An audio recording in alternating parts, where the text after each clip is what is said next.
This video will show you how to show desktop icons in Windows 11.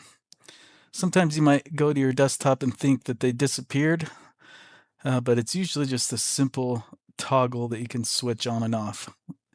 To get your icons to show, right-click somewhere in the empty space on your desktop, go to View, and then click Show Desktop Icons.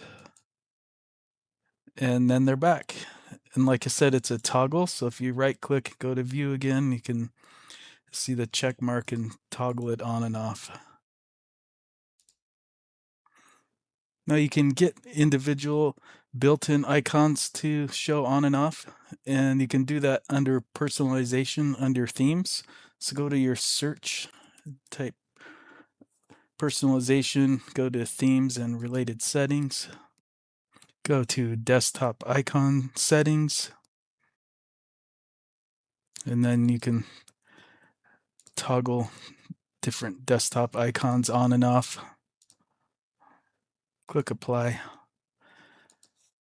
And if we go back to our desktop, you'll see that now we have a new series of desktop icons.